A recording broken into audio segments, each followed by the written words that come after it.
पंढरपूर पासून अवघ्या 15 मिनिटांच्या अंतरावर पंढरपूर करकंब रस्त्यावर धोत्रेज ग्रँड प्रायव्हेट लिमिटेड घेऊन आले आहेत पंचतारांकित सुविधांनी युक्त हॉटेल ग्रँड। तसेच पुण्या मुंबईच्या धर्तीवर सर्व सुविधांनी युक्त hotel Shriyash restaurant, veg non veg permit room bar, प्रशिक्षित कुक व होस्टिंग सेवा हॉटेल ग्रँड मध्ये उपलब्ध आहेत। 50 एसी रूम्स, 3500 स्क्वेअर फुटाचा सुसज्ज बकवेट हॉल, भव्य एसी सूट्स, टेरेस गार्डन, भव्य लॉन आणि चेंजिंग रूम सहित स्विमिंग टँक, प्रशस्त पार्किंगची सुविधा। पंढरपूर नजीक असलेल्या हॉटेल ग्रँड या सुसज्ज आणि पंचतारांकित सुविधांनी युक्त hotel grand, hotel Shriyas restaurant, veg non veg permit room बार, पंढरपूर करकंब रोड। संपर्क 02186 24 22 45।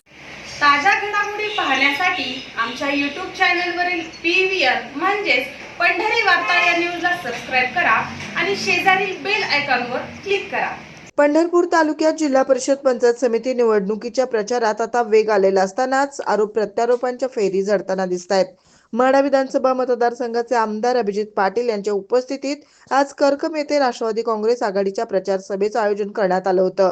यावेळी जिल्हा परिषद गटाचे उमेदवार बाळासाहेब देशमुख, करकम गणातील उमेदवार श्रद्धा अमोल शेळके, पळशी गणातील उमेदवार शहाजी मुळे यांच्यासह राष्ट्रवादी काँग्रेस आघाडीचे समर्थक, करकम परिसरातील ग्रामस्थ मोठ्या संख्येने उपस्थित होते।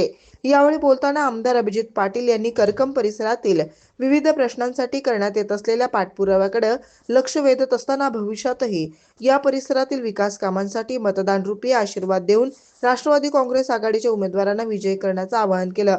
विधानसभा निवडणुकीवेळी 3,500 इतकं मताधिक्य करकमनं दिलं, याची आठवण करून आपण आपल्या प्रत्येक प्रश्नाच्या सोडवणुकीसाठी आपण कटिबद्ध राहणार असल्याची ग्वाही दिली आहे। पहा काय म्हणाले आमदार नतमस्तक होतो। या राज्याचे उपमुख्यमंत्री अजितदादा पवार साहेबांचं विमान अपघातात निधन झालंय, त्यांना सर्वप्रथम भावपूर्ण श्रद्धांजली अर्पण करतो। या जिल्हा परिषद पंचायत समितीच्या निवडणुकीच्या साठी आवर्जून उपस्थित असलेले ज्येष्ठ नेते मारुती अण्णा देशमुख, दिलीप नाना पूर्वक आता ज्यांची तोप धडाडली ते माझे विधानसभेचे आमदारकीचे सूचक DS पाटील सर, या गावाबद्दल असलेली तळमळ आपल्याला नेहमी जाणवते। ते रघुनाथजी जाधव साहेब, बाळासाहेबजी शिंगटे, घनश्याम नाना शिंगटे, सुभाषभाऊ गुळमे, आमचे सहकारी संतोषजी धोत्रे, शंकर नाना देशमुख, सुनीलजी जिरपे, अर्जुन मामा शेटे, पांडुरंगजी शिंगटे, धनंजयजी गुळमे, हनुमंतजी गायकवाड, रामदासजी माने, उमेशजी पांढरे, अशोकजी शिंगटे, कांतीलालजी वाकडे, पांडुरंगजी व्यवहारे, अमोलदादा शेळके, संभाजी ब्रिगेडचे आपल्याला पाठिंबा देणारे लखनजी पवार अध्यक्ष, अमोलजी खपाले, महेशजी पवार, राजेंद्रजी पवार कानापुरी, या जिल्हा परिषद करकमचे अधिकृत उमेदवार बाळासाहेबजी दादा देशमुख, या करकम पंचायत समिती गणाची माझी लेख उमेदवार श्रद्धा अमोल शेळके, उमरे गणाचे उमेदवार शहाजी बापू मुळे यांच्या प्रचारार्थ उपस्थित सर्व नेतेमन, समोर बसलेले सर्व ग्रामस्थ, मतदार राजा, तरुण सहकारी, इकडे बसलेल्या सगळ्या आमच्या अजितदादांच्या लाडक्या बहिणी, उपस्थित सर्व पत्रकार बंधू, करकम मध्ये ना भूतो न भविष्य असं आपल्या करकमकरांनी मला भरभरून असं प्रेम दिलं। मग विठ्ठल सहकारी साखर कारखान्याच्या निवडणुकीत असेल आपण दिलेल्या प्रेमावरती, विठ्ठल सहकारी साखर कारखाना बंद पडला होता, तो सुरू झाला।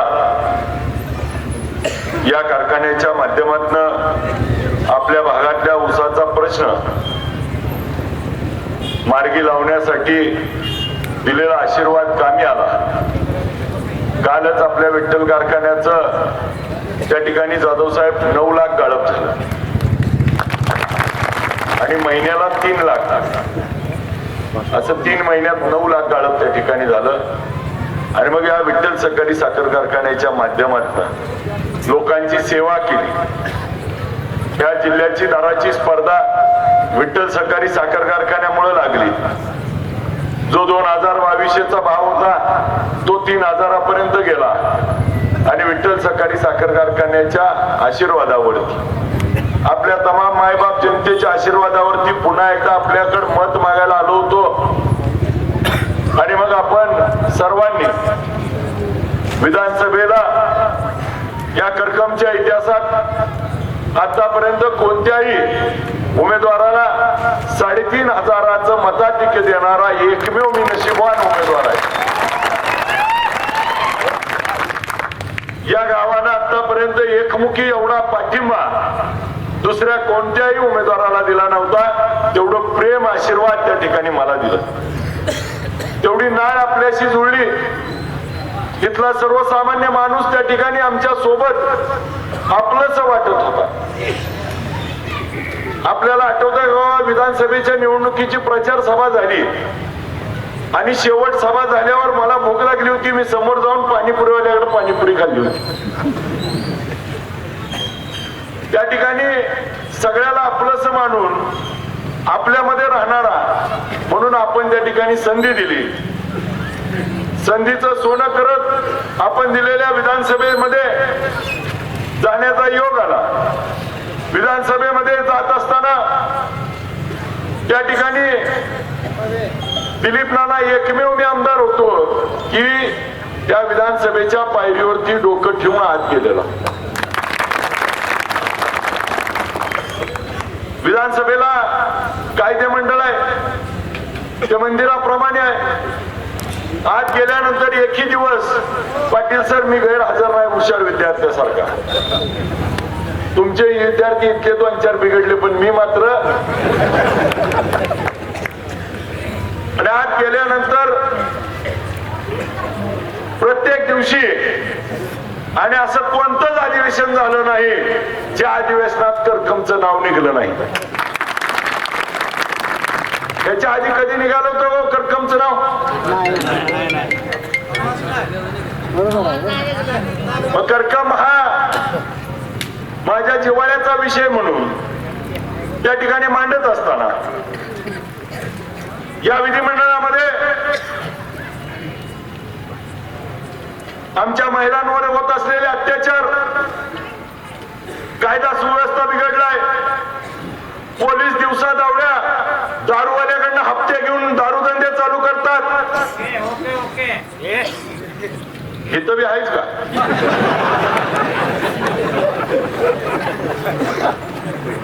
या मग पोलीस पाटलाचा प्रश्न असेल, वकील संरक्षण कायदा असेल, आमच्या शेतकऱ्याच्या द्राक्षाचा प्रश्न असेल, चायनावरनं बेदाना निर्यात आयात केलेला प्रश्न असेल, साखरेची MSP वाढवण्याचा विषय असेल, इथेनॉलचा दर वाढवण्याच्या बाबतीत भूमिका घेतली असेल, डाळिंब असेल, द्राक्ष असतील, केळी निर्यातीसाठी अनुदान असेल, केळीच्या बाबतीमध्ये त्या ठिकाणी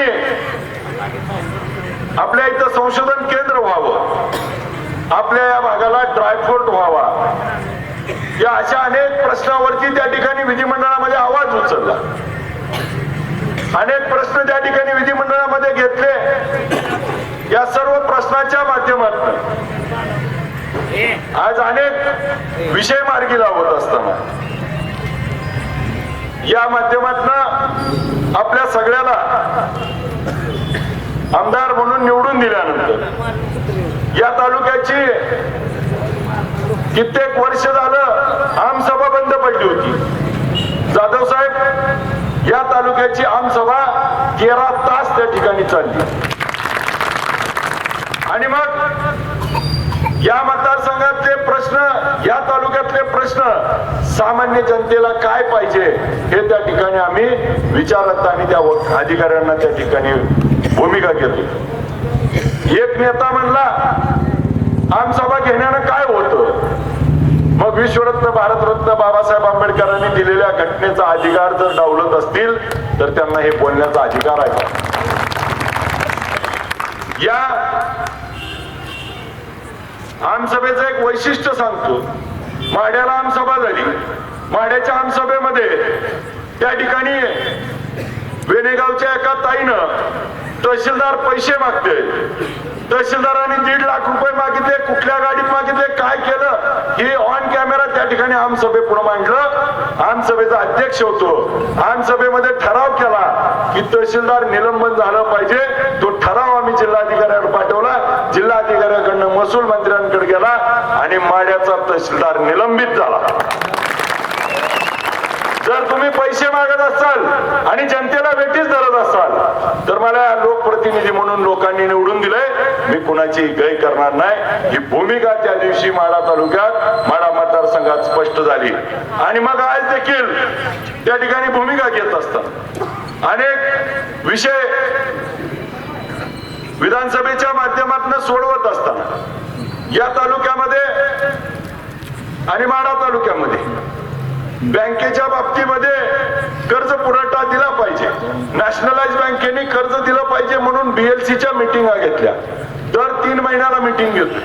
याच्या आधी कधी तुम्ही ऐकलं का आमदारांना नॅशनल बँकेतनं कर्ज द्या म्हणून मिटिंग घेतलेली? परंतु दर 3 महिन्याला पंचायत समितीमध्ये मिटिंग घेतोय. आणि बँकांना त्या ठिकाणी तुम्ही शेतकऱ्याला पीक कर्ज दिलं पाहिजे, अण्णासाहेब पाटील महामंडळातनं कर्ज दिलं पाहिजे, उमाजीराव नाईक महामंडळातनं कर्ज दिलं पाहिजे, OBC महामंडळाचं कर्ज दिलं पाहिजे, CMAGP, PMAGP, महिलांना बचत गटाला पैसे दिले पाहिजे. त्या ठिकाणी लोकांना कर्ज पुरवठा व्हावा म्हणून त्याचा पाठपुरावा केला. मागच्या आचारसंहिता, आता आचारसंहिता लागायच्या आधी शेवटची बैठक झाली. याच्या आधी कधी आमदारांनी त्या बाबतीत केले नव्हतं. परंतु मला त्या ठिकाणी करता आलं. 8,200 लोकांना नवीन 1 वर्षात कर्ज देता आलं. आणि मग ह्या मिटिंगला आम्ही सर्व अधिकाऱ्यांनी सांगितलं की साहेब आता आमच्याकडे कर्ज घ्यायलाच माणसं नाही, जेवढी होती तेवढ्याला कर्ज दिलं. त्यांना वाटलं आता गबसते. मी सांगितलं उद्याची आचारसंहिता संपल्यानंतर प्रत्येक शुक्रवारी गावात जावा आणि कॅम्प लावा आणि कर्ज घ्या म्हणून मागे लागा. आजपर्यंत आपल्याला बँकेच्या दारात जावं लागत होतं. आता आपल्याला बँक आपल्या दारात त्या ठिकाणी येईल. हा त्या ठिकाणी आमदार बदलल्यानंतर हा फरक आपल्यामध्ये झाला. मग आपल्यामध्ये अनेक गोष्टी बोलत असताना काही जण त्या ठिकाणी सांगतात की मागच्या काळातला एक प्रश्न आपल्याला आठवत असेल बघा, मी विधानसभेत देखील मांडला. मे 2023 ला आपल्या इथं अतिवृष्टी झाली. आपल्या भागातल्या द्राक्षाच्या बागाच्या गड गळून गेले, पानं गळून गेली. मे 2024 ला देखील गारा पडल्या, अतिवृष्टी झाली. आपल्याला नुकसान भरपाई मिळाली का? परंतु यंदा मात्र 4 थेंब पडलं, पण सगळ्याला मिळालं नाही. मग पूर्वी मिळत होतं का? आज मात्र का मिळायला लागले? तर त्या ठिकाणी तहसीलदार असतील, सर्कल असेल, तलाठी असतील, जिल्हाधिकारी असतील, या सगळ्याचा पाठपुरावा करून सगळ्याचा पंचनामा झाला पाहिजे आणि सगळ्याला मदत मिळाली पाहिजे. मग तालुका कृषी अधिकारी असतील, त्यांचे कृषी सहाय्यक असतील, त्यांचा पाठपुरावा करून त्या ठिकाणी भूमिका पार पाडली. आज आपल्या सगळ्याला जी मदत, मग सरकार एका बाजूला पाठ थापटून घेतंय की आम्ही अतिवृष्टीला मदत केली, परंतु शेतकऱ्याचा कणा मोडला होता. हेक्टरी 50,000 रुपये मदत करणं अपेक्षित होतं, परंतु तेवढी मदत त्या ठिकाणी केली नाही. पण जी मदत आली ती शेवटच्या माणसापर्यंत पोहोचवण्याचं काम आम्ही या माध्यमातून केलं. आणि मग अनेक विषय त्या ठिकाणी घेत असताना आपल्या सर्वांच्या जिव्हाळ्याचे प्रश्न ज्या पद्धतीनं या गावाला वेस आहे आणि या भागामध्ये आपल्या सर्वांना माहिती की छत्रपती संभाजी महाराजांची इथं भेट झाली होती. ऐतिहासिक गाव म्हणून ओळखलं जातं. या गावामध्ये छत्रपती शिवाजी महाराजांचा अश्वारूढ पुतळा व्हावा ही आमच्या सर्वांची इच्छा मग 1 वर्षापासून. याच्यासाठी विधानसभेत देखील मुद्दा मांडला. मुख्यमंत्री आणि नगरविकास मंत्री यांना देखील पत्र देऊन त्याबाबत जागा उपलब्ध होऊन आपल्यामध्ये त्या ठिकाणी आपल्याला छत्रपती शिवाजी महाराजांचा अश्वारूढ पुतळा व्हावा यासाठी आम्ही प्रयत्न करतोय. मग अपर तहसीलच्या बाबतीत आता बाळदादांनी सांगितलं, अपर तहसीलचा प्रस्ताव तयार केला, प्रस्ताव त्या ठिकाणी वरती गेला, परत 3 क्वेऱ्या निघाल्या, त्या क्वेऱ्या परत दुरुस्त केल्या, जाधव साहेबांना सगळी कल्पना दिली आणि त्या क्वेऱ्या पूर्ण करून आता आपल्याला परिपूर्ण प्रस्ताव हा पुण्यातनं त्या ठिकाणी मुंबईला मंत्रालयात गेला. परंतु नगरपालिका, महानगरपालिका आणि आता जिल्हा परिषदची आचारसंहिता लागली म्हणून तो त्या ठिकाणी राहिलाय. आता ही आचारसंहिता संपल्यानंतर त्या ठिकाणी आपल्याला अप्पर तहसील हे त्या ठिकाणी करकमला होईल एवढा विश्वास आपल्याला देतो. अप्पर तहसील होण्याची कारण आहेत. अप्पर तहसील म्हणजे पंढरपूरच्या तहसीलदारांवर मंदिराचा त्या ठिकाणी येणाऱ्या भाविक मंत्र्यांचा त्या ठिकाणी लोड आहे आणि मग आमच्या या भागातली सर्व कामं उत्तर भागातली त्या ठिकाणी पेंडिंग राहतात. म्हणून जर आपलं अप्पर तहसील झालं तर आपल्या रस्ता केस असतील, आपले दाखले असतील, जातीचा दाखला असेल, आपली व्हॅलिडिटी, जे काम आपल्याला तहसील ऑफिस मधून करायचंय ती सगळी कामं आपल्याला इथं होतील आणि आपल्याला कुठेही पंढरपूरला त्या कामासाठी जावं लागणार नाही. वारीसाठी देवाच्या दर्शनालाच त्या ठिकाणी जाता येईल आणि मग आपली कामं इथं होत असताना मग सब रजिस्टर ऑफिसचा प्रस्ताव त्या ठिकाणी आपण सबमिट केला. मग सब रजिस्टर ऑफिस इथं झालं पाहिजे. मग आमच्याकडनं एक चूक झाली, आम्ही पत्र दिलं जाधव साहेब आणि माझी चूक झालेली मी जाहीर त्या ठिकाणी मान्य देखील करू. आम्ही मागणी काय केली की आम्हाला सब रजिस्टर ऑफिस मिळावं करकमसाठी सेपरेट आणि मग प्रस्ताव केला. प्रस्तावानंतर कळालं की आपल्या इथं 4000 खरेदी होत्या आणि 8000 खरेद्या झाल्या पाहिजे. मग तो अडचणीदायक प्रस्ताव म्हणल्यानंतर मग परत मला एका अधिकाऱ्यांनी सुचवलं की आपण असा प्रस्ताव करण्याऐवजी पंढरपुरात 2 सब रजिस्टर ऑफिस आहेत, त्यातलं एक सब रजिस्टर ऑफिस शिफ्ट करायचं. मग आम्ही त्या ठिकाणी तसं पत्र दिलं, मुख्यमंत्र्यांची एंडोर्समेंट घेतली आणि तसा प्रस्ताव आता खाली आलाय आणि तो येणाऱ्याकडनं पुण्यामध्ये पोहोचलाय. आता पुण्यामधनं मुंबईला जाईल आणि मग आहे याचा फक्त मार्केट यार्डातलं सब रजिस्टर ऑफिस करकमला येईल. यापूर्वी आम्हाला ज्या ज्या गोष्टी आमच्या समोर आल्या त्या त्या गोष्टी करण्याची भूमिका आम्ही पार पाडली. आपल्या करकमला मार्केट कमिटी व्हावी म्हणून त्या ठिकाणी मुख्यमंत्री, पणन मंत्री यांच्याकडे एंडोर्समेंट घेऊन प्रस्ताव खाली आला. आता मात्र अडचण इथं झाली की इथल्या मार्केट कमिटीनं पंढरपूरच्या त्याला एनओसी द्यावं लागतं. आता ती देतील का? परंतु आता आपण घड्याळात आलोय, आता मनानच. आणि मग पुढच्या काळामध्ये आपल्या मार्केट कमिटीचं स्वप्न आणि या सर्व करकमवासियाची बाजारपेठ पुन्हा एकदा फुलली पाहिजे ही भूमिका आम्ही त्या ठिकाणी. आपल्या भागातला द्राक्ष असतील, बेदाण असेल, डाळिंब असेल, केळी असेल, आपल्या भागातली तरकारी असेल, ही त्या ठिकाणी करकम मध्येच त्या ठिकाणी मग फुलाचं मार्केट असेल, हे सगळ्या गोष्टी इथं होतील आणि आपल्या शेतकऱ्याला आणि इथल्या व्यापाऱ्याला त्याचं दळणवळण आणि उद्योग व्यवसायाला त्या ठिकाणी चालना मिळेल. ही भूमिका घेऊन मार्केट कमिटीचा प्रस्ताव त्या ठिकाणी आम्ही अंतिम टप्प्यात घेतोय. याचबरोबर नगरपंचायतचा साहेब आपण मगाशी पण उल्लेख केला, नगरपंचायतच्या प्रस्तावाच्या संदर्भात आपल्याला सांगतो 1 वर्ष झालं तो नगरपंचायतचा प्रस्ताव आला होता. मला 4-5 गोष्टी फक्त त्या ठिकाणी द्यायच्या त्यांनी बाकी ठेवल्या. मग एक नकाशा होता, किरकोळ दाखले होते, ती द्यायला मला 6 महिने लावले. आणि मग या सातत्यानं मी इथल्या सरपंचांना फोन करायचो, मग परत त्या ग्रामसेवकाला फोन केले, मग बीडीओला तासलं आणि मग ही कागद मिळाली आणि मग ही सगळा परिपूर्ण प्रस्ताव होऊन आता आपला मुंबईमध्ये मंत्रालयात फायनल सेक्रेटरीची सही होऊन पडलाय. फक्त ही आचारसंहिता झाली की त्याची पहिली अधिसूचना निघल, हरकती होतील. आणि जसं मगाशी साहेबांनी सांगितलं तसं उद्याची निवडणूक ग्रामपंचायतची न होता नगरपंचायतची होईल अशी भूमिका आम्ही त्या ठिकाणी पार पाडूया. आणि मग नगरपंचायत झाल्यानंतर आपल्याला पाणी पुरवठ्याला आज जे 55 लिटरचं पाण्याचा मानसी आहे तो त्या ठिकाणी 135-145 लिटर होईल. त्या ठिकाणी ड्रेनेज सिस्टीम येईल, आपल्या गावाला नगर रचना विभाग येईल, आपल्या भागाचा त्या ठिकाणी डीपी प्लॅन होईल, आपल्याला ज्या ज्या सुविधा सुखसुविधा पाहिजेत त्या सगळ्या नगर विकास खात्याकडनं मिळतील आणि मग याच्यासाठी आपल्याला 200-400 कोटी रुपये हे त्या ठिकाणी एकट्या कर्कमसाठी मिळू शकतील आणि मग आपलं जे शहर म्हणून जे आपण म्हणतोय त्याचं शहरात रूपांतर होईल आणि भविष्य काळामध्ये आपल्याला या भागाचा कायापालट होण्याच्यासाठी आम्ही त्या भूमिका घेऊ.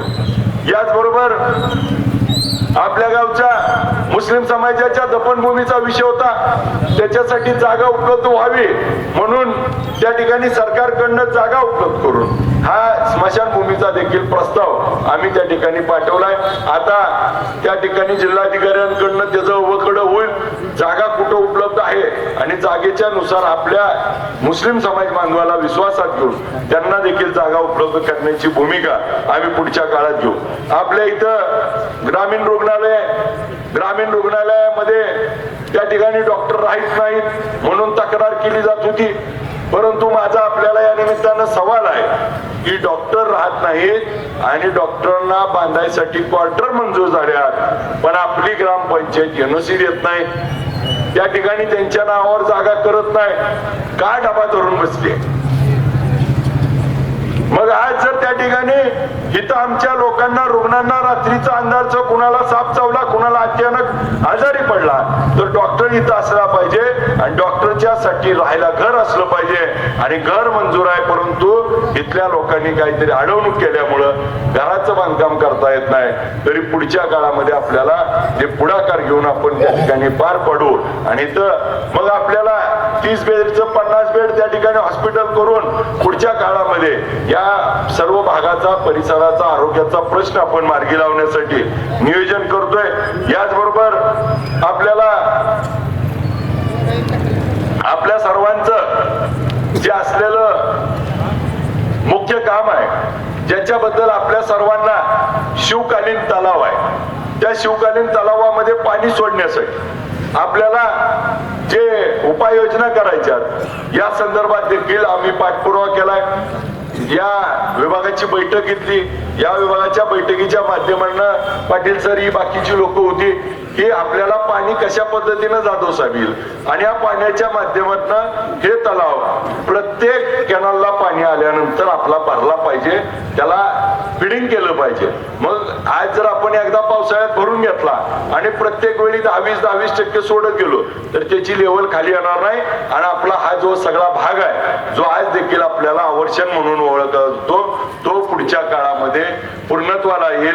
ह्याच्यासाठी मला अजून एक 6 महिने वेळ लागेल, याचा सगळा पाठपुरावा चालू आहे. 6 महिन्यामध्ये आपल्याला जे पाण्याची उपलब्ध आहे आणि त्या सगळ्या गोष्टी करून आपल्याला पावसाळ्यामध्ये तो 100% भरून घेतला जाईल आणि परत लागेल तसं थोडं थोडं पाणी सोडून या सगळ्या भागाचा आपल्याचा पाण्याचा कायमचा प्रश्न मिटवून छत्रपती शिवाजी महाराजांच्या नावानं असलेला आणि एक मावळा म्हणून मी शब्द देतो की त्या तळ्यामध्ये पाणी आणल्याशिवाय स्वस्त वाटणार नाही. आज या गावाला 11 संजीवनी समाधी आहेत, या 11 संजीवनी समाधीचं पुण्य असलेलं हे गाव, परंतु या गावात काय चाललंय मग एका बाजूला त्या ठिकाणी दमदाटीचं राजकारण केलं जातंय, दुसऱ्या बाजूला त्या ठिकाणी जन खालच्या उमेदवारानं वरच्याला शिव्या दिल्यात का वरच्यानं खालच्याला दिल्यात, दोघं बी निलाजरी झाले एकमेकाच्या शिव्या खाती ती आणि पुन्हा हातात हात धरून उभारती ती. आणि मग एका बाजूला त्या ठिकाणी आपणच पुण्याला जाऊन आंदोलन केलं, पुण्याला अंगावर तेल टाकून घेतलं, वरचं लय वाईट आहे, वरचं चोर आहे, वरचं भ्रष्टाचारी आहे, किती वाईट आहे किती समजून सांगितलं. पुण्यात जाऊन आख्या तालुक्याला कळालं. बरं मला हळूच सगळी कागद पटवून दिली विधानसभेत बोला म्हणून, मला बी दिली. बरं म्हणलं आता ह्या दोघांचं काय आहे माहिती घेतली तर ही गडी तळ्यात बी खाते. मगाशी कोणीतरी सांगितलं घरकुलात खाते, समाज मंदिराच्या ह्याच्यात खाते. घरकुलाला काय तर 15,000चा रेट आहे, विहिरीला 70,000चा रेट आहे, संडासात किती आहे कुणाला माहिती. अरे पण गेले अनेक वर्ष तुम्ही सत्ता भोगत असता. जर तुम्ही भ्रष्टाचाराच्या बाबतीमध्ये तुम्हाला स्पष्टीकरण देता येत नसेल तर मत मागताना आज या पट्ट्याला 1.25 वर्ष झालं एका माणसानं सांगावं 1 रुपया कुणाकडनं अधिकाऱ्याकडनं कुणाकडनं घेतलाय म्हणून. आज 1 रुपया मग 1 रुपया त्या ठिकाणी मी कुठलं कॉन्ट्रॅक्ट घेत नाही, माझ्या घरात कोण नाही, मी भानगडीत पडत नाही म्हणून अधिकाऱ्याला तासावर धरतोय. मी मिंद्यात नाही. आणि पुढच्या काळात देखील आपल्या या भागातला जो हे भ्रष्टाचार आहे, आता जसं पाटील सरांनी सांगितलं भ्रष्टाचार मुक्त करकम करायची ही निवडणूक आहे.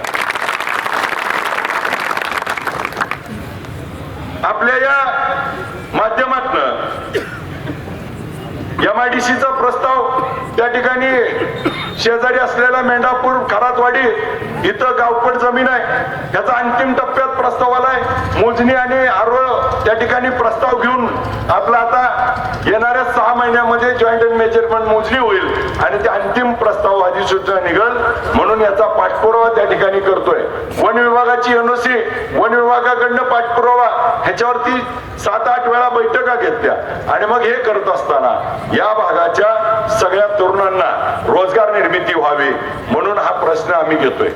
आज आपल्या सगळ्याला माहिती आहे की मला सांगतात विधानसभेमध्ये प्रश्न विचारला म्हणून काय होतं, हे रणजित शिंदेनी तर परवा कहर केला.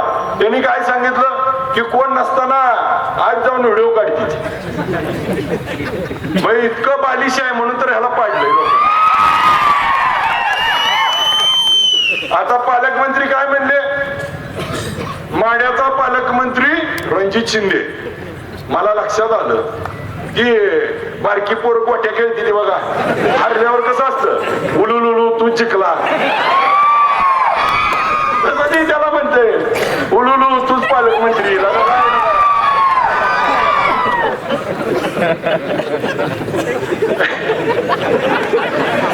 आणि एक गोष्ट सांगतो, एक घोड्याचा बाजार भरलेला असतो आणि मग त्या घोड्याच्या बाजारात एक जणाला घोड्याची माहितीच नसती आणि एक घोडं दुसऱ्याच्या दारात सोडून आणतंय आणि बाजारात विकायला. आणि मग घोडं घेऊन बसतंय आणि मग लोक येतात, घोडं तर चांगलं असतंय जसं पालकमंत्र्यासारखं. आणि मग तिथे येऊन बसते ती, विचारते ती लोक की घोडं केवढ्याला दिलं, आता ह्याला अक्कलच नाही केवढ्याचा. मग हे म्हणतंय तुम्हीच बोला की. मग हे म्हणतंय 2 लाख, कोण म्हणतंय 3 लाख, कोण म्हणतंय 5 लाख, कोण 25 लाख. ह्याच्या ध्यानात येतोय घोडं चांगला आहे. मग या रणजित शिंदे सारखं एक येतंय आणि म्हणतंय घोडं चांगलं आहे का, मला जरा फिरून बघू दे. मग घोड्यावर बसतंय आणि जी जातंय माघारीच येत नाही. ही म्हणतंय केवढ्याला ऐकलं, जसं आलं तसं दिलं. कारण पालकमंत्री ही संविधानिक पद आहे आणि तुम्ही कुणाला वाटायला लागलाय. एखाद्याला कळत नाही अशाला ठीक आहे की. आता सगळी मीडिया, सोशल मीडिया, तरुण पुढे आहेत, आता सगळी माणसं हुशार झाली ती. आणि ठीक आहे आम्हाला येड्यात काढतंय का त्या रणजित शिंदेला उलू करतोय काय माहिती. आता त्याचं नावच उलू पडून अरे काय अवघड झालंय.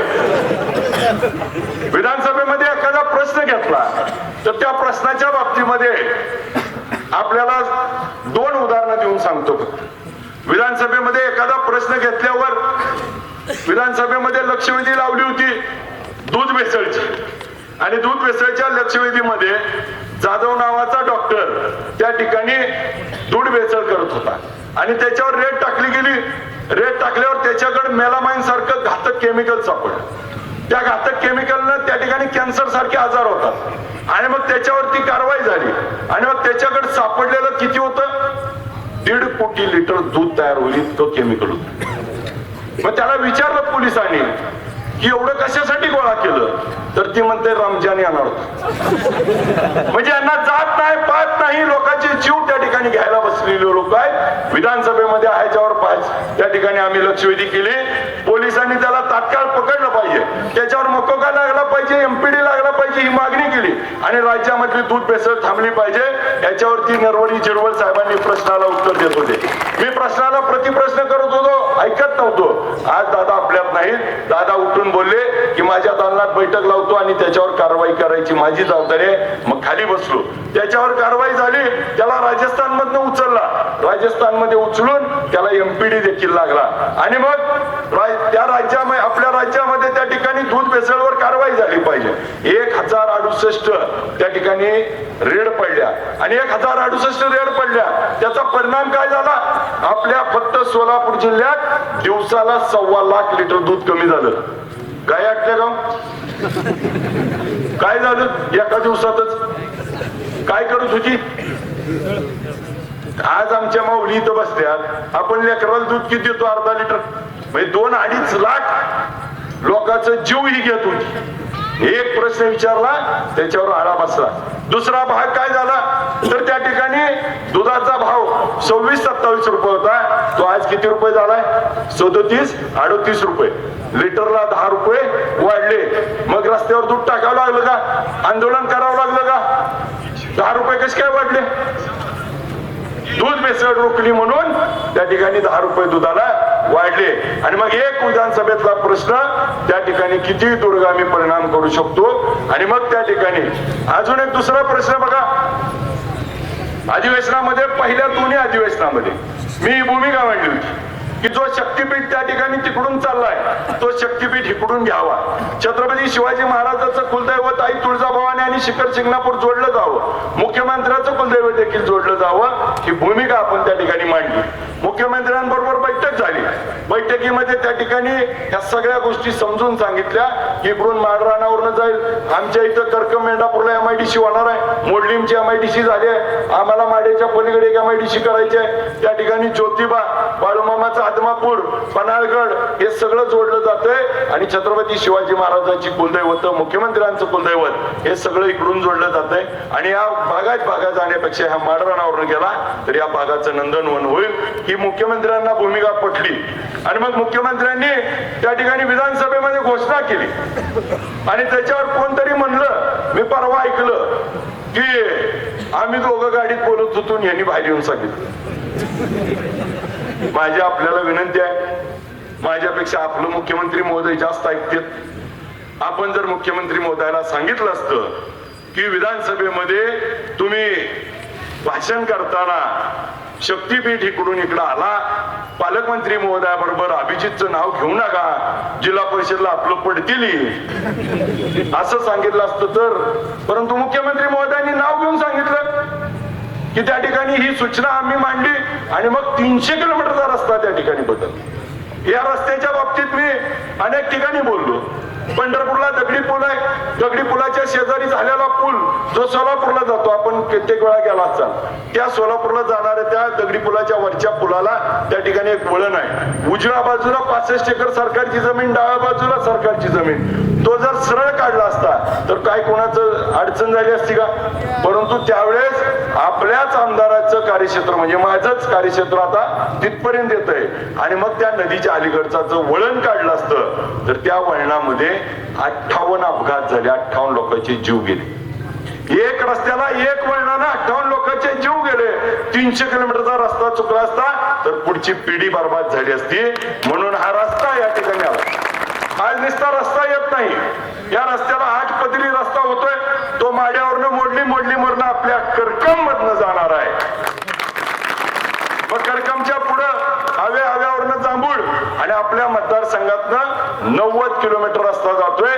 90 किलोमीटर रस्त्याला एका किलोमीटरला खर्च आहे 100 कोटी रुपये. 90 गुणिले 100 कोटी किती झाले हो? 9,000 कोटी रुपयाचा रस्ता आपल्या मतदारसंघातनं जाणार आहे आणि मला म्हणते ती निधी किती आणला.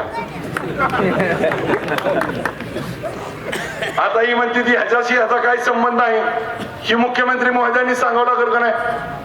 उद्या कदाचित तुमच्याकडे सभा आहे, आता परत त्यांनी सांगण्यापेक्षा मुख्यमंत्र्यांनी जीवन सांगावं लागेल का नाही? याच्याशी काही संबंध नाही. आता मुख्यमंत्री महोदय तर अधिवेशनात जाहीर बोलून बसलेत. माझी आपल्याला या निमित्तानं विनंती आहे की हा रस्ता अभिजित पाटलाच्या घरचा नाही, पालकमंत्री महोदयाच्या घरचा नाही, ही सरकारचा रस्ता आहे आणि तो माझ्या मतदारसंघातनं जातोय, ह्याचा मला अभिमान आहे. आणि मग या माध्यमातनं आम्ही त्या ठिकाणी त्या बरोबरीने काय सुचवलं, या रस्त्याला जर कदाचित अपघात झाला तर 200 बेडचं ट्रॉमा केअर सेंटर हे करकम मध्ये त्या ठिकाणी मंजूर होईल.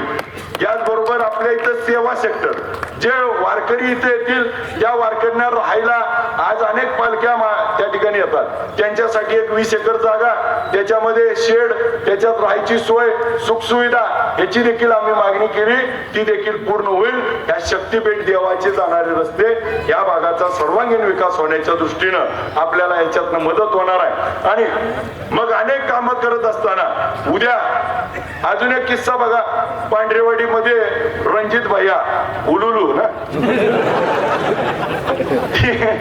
ती काय म्हणलं माहिती का की करकमला विमानतळ होत असत.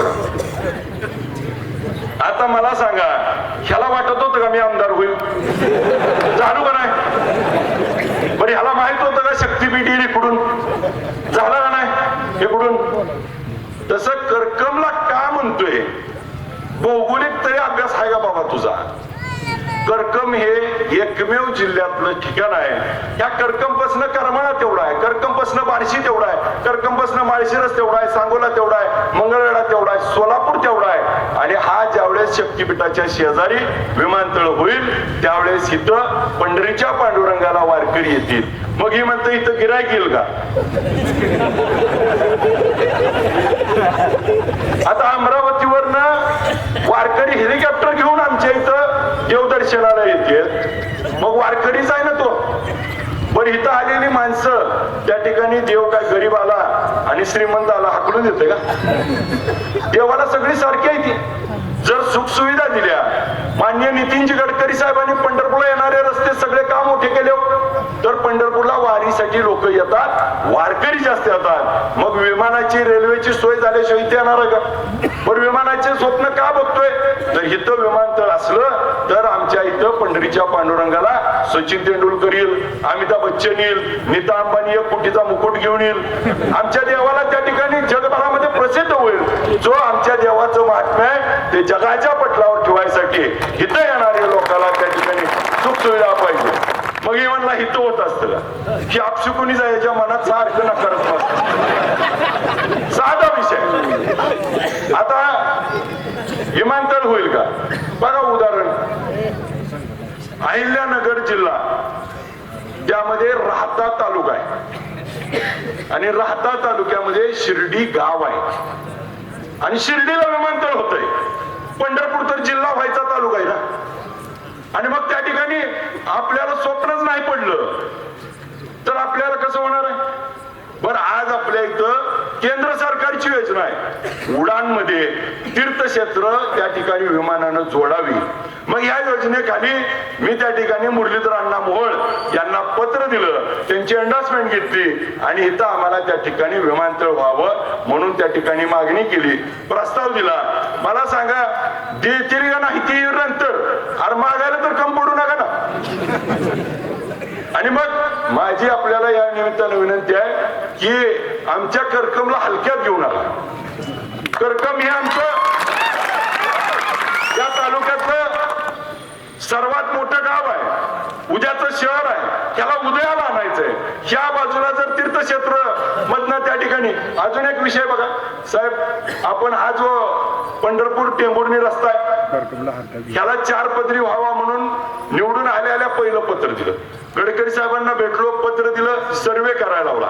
सर्वे मध्ये ज्या रस्त्यावरती 24 तासात 2000 वाहनं जातात त्याला 2 पदरी होतो, ज्याच्या 4000 वाहनं जातात त्याला 3 पदरी केला जातो आणि 6000 वाहनापेक्षा जास्त वाहनं जातात त्याला 4 पदरी केला जातो. ही तर टेक्निकल बाजू आहे. मी पत्र दिलं, सर्वे झाला. सर्वे मध्ये 9,500 ते 10,000 वाहनं आपल्या रस्त्यावरनं जातात. त्यामुळे फर्स्ट प्रायोरिटीत बसला आणि त्याला गडकरी साहेबांचं पत्र आलं आणि त्याचा आता सर्वे चालू आहे की आता करकम मध्ये त्या ठिकाणी उड्डाणपूल करायचा का, वळण कोणचं काढायचं, परित्यात बायपास घ्यायचा का, आणि मग हा रस्ता टेंभुर्णी पंढरपूर मंगळवेढा त्या नॅशनल हायवेला आणि ह्या नॅशनल हायवेला जोडणारा 4 पदरी होणार आहे. वरनं 8 पदरी, खालनही 4 पदरी जंक्शन होईल. आणि मग माझ्या करकमला जर विमानतळ झालं तर त्या ठिकाणी पुढची पिढी माझी त्या ठिकाणी आयुष्यभर सुखानं खाईल. हे स्वप्न मला त्या ठिकाणी बघावं वाटतं. कधी होईल मला माहित नाही, पण मी मात्र होस्तोर दम काढणार नाही एवढं मात्र मी प्रामाणिक सांगतो. मग सातत्यानं पाठपुरावा करू. ज्या पद्धतीनं आपल्या सगळ्याचं प्रेम आशीर्वाद मला मिळतंय तेच प्रेम आशीर्वाद पुढच्या काळात आम्ही देखील त्या ठिकाणी द्यावं असंच आमची या निमित्तानं विनंती आहे. मग मगाशी बोलता बोलता 1-2-4 मध्ये चिठ्ठी आली. कोण तर म्हणतंय म्हण की खोटा गुन्हा दाखल केला म्हणली.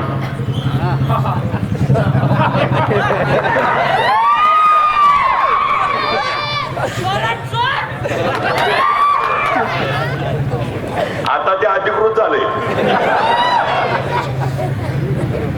करकमवासियांना माझी नम्र विनंती आहे. करकमच्या नगरीतल्या सगळ्यांनी सदसद विवेक बुद्धीनं स्वतःच्या छातीवर हात ठेवून विचार करा. जर तुमच्या तालुक्याच्या आमदाराला 1 कोटी 10 लाखाला फसवत असतील तुमचं काय?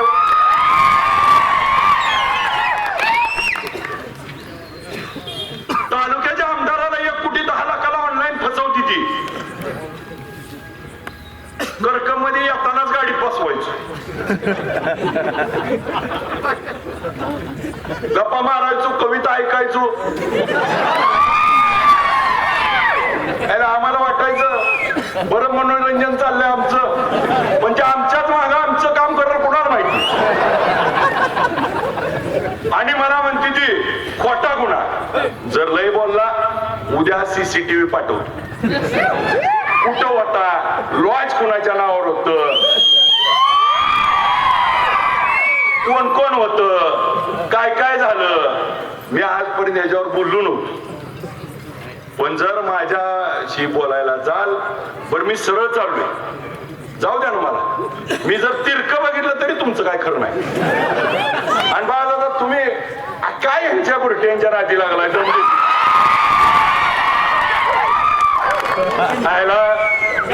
आमदार आहे मी, आणि उठू जावं यांना कुणाला म्हणून आहे. आणि मी आपल्या निमित्तानं समोर पोलीस स्टेशन ऐकतोय. याद राखा, जर करकमच्या एकाला जर धक्का लागला 23 तारखेला अधिवेशन आहे. एकेकाचा वस्त्रहरण अधिवेशनात करीन. करकम मधली दहशत जर त्या ठिकाणी मुक्त नाही झाली, उद्याच्या प्रचारात कोण कुणाला डोळा मारतय, कोण कुणाच्या खांद्यावर हात टाकतय, दम देतय जर बघितलं तर कुणाची खैर करणार नाही, एवढंच लक्षात ठेवा. अरे